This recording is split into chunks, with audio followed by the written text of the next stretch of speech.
In the last few months, I've realized that I don't have as many problems with Incredibles 2 as most people do. Because I feel like in this time period, it's kind of become a thing on YouTube to try and fix this film. Or maybe it's not a thing. I feel like they get recommended to me like every week, but now I look it up, there aren't that many at all. So I was gonna say today I'm participating in this Fixing Incredibles 2 tag, but I realize now that tag doesn't exist, meaning this is an original video. And I only actually have one major problem with this film, being that I don't think Evelyn should have been the Screenslaver. But in fact, Rick Dicker should.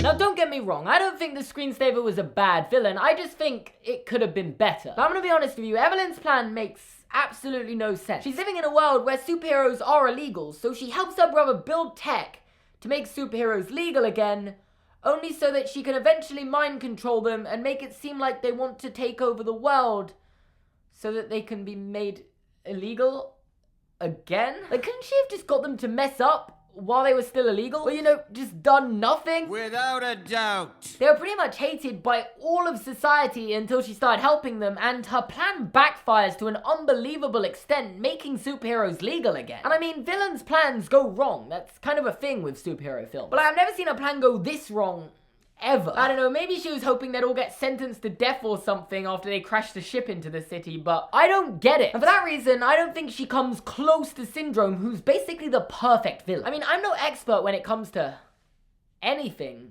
really. But if I was taking notes on how to write a good villain, Syndrome would be right up there on my list of inspiration. He has a good backstory linking him to superheroes, and most specifically, Mr. Incredible. He has this kind of big reveal of, ooh, this is who I was all along, and here's my plan that totally makes sense given everything you know about my character. And like, I'm not a genocidal terrorist or anything, I promise, but you can kind of root for him a little. Oh, so it's just me? No, don't. Some of you rooted for Thanos, so don't even. And I have these 4 criteria that make him the perfect villain in my opinion. Evelyn has none. I was gonna say you could give her the benefit of the doubt for one, being she has a connection to superheroes, but like, in terms of having a connection to the main character specifically, being Elastigirl, she just doesn't. And maybe if like Fibronic or Gazerbeam had been the main character, I'd have been like, ooh, that's clever, but let's be real, they're both dead. There's only one character with a deep-rooted connection tying them back to Elastigirl and her family, and that man is Rick Dicker, who in my opinion would have been the perfect villain. And not just that, if he had been the Screenslaver, Incredibles 2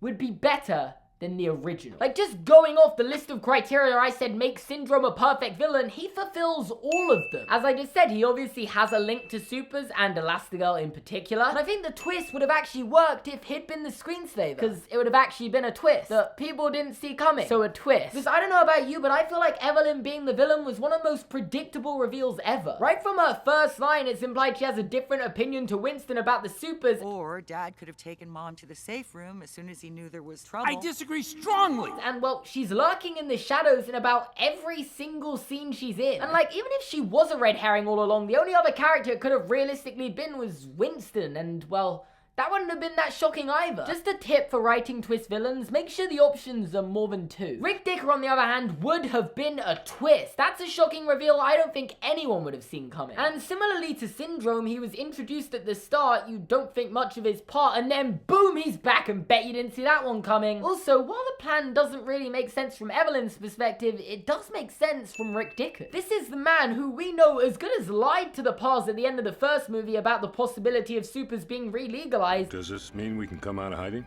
Let the politicians figure that one out. Oh, what did we do? Giving them the false hope that when someone like Winston Dever approaches them, there is actually a chance it could happen. And honestly, you hardly even have to change the film. It can remain basically exactly the same up until when Evelyn reveals herself as the Screenslaver to Elastigirl. Maybe change Rick's outfit a little when he talks about the mind wipe of Tony Ridinger, because, I mean, no one's gonna take him seriously if he's wearing a Hawaiian shirt.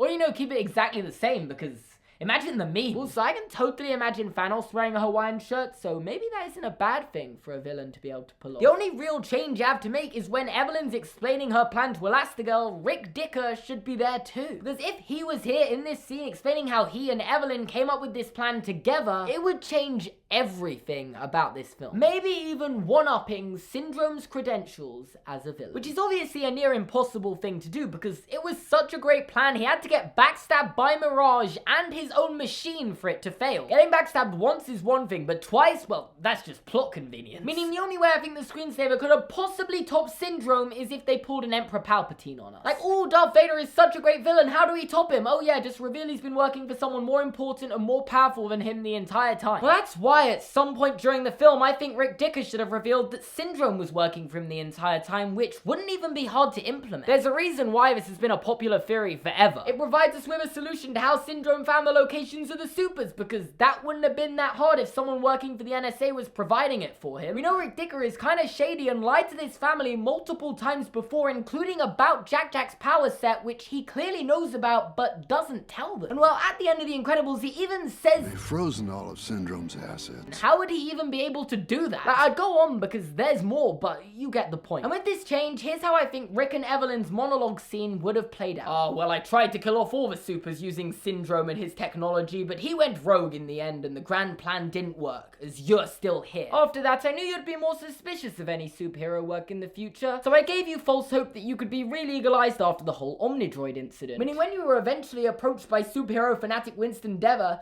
Evelyn and I were able to create the Screenslaver without his knowledge, and now can put our hypnotism knowledge to use on you to make you more than illegal, but as good as sentenced to death. I also think you can feel sorry for and root for Rick Dicker just as much, if not more, than you can root for Syndrome, so he definitely gets a tick on that last box. I'm not going to go into it in much more detail, but I'm giving it to him. And I don't know about you, but if this had been the case, I would have enjoyed the film so much more, and I would be inclined to say that it was better than the original. And that's all I've got for you guys today. If you enjoyed this video and agree with anything I said, or didn't, but just want to like the video anyway, make sure to leave a like. You can subscribe to my channel by clicking here. You can watch another video by clicking here. You can check out my merch here and in the description down below, and my Twitter and Instagram, which I forgot to mention earlier. I honestly could swear I get recommended these videos all the time, but I literally can't find any, so I don't know why that's happened, but yeah, thanks for watching.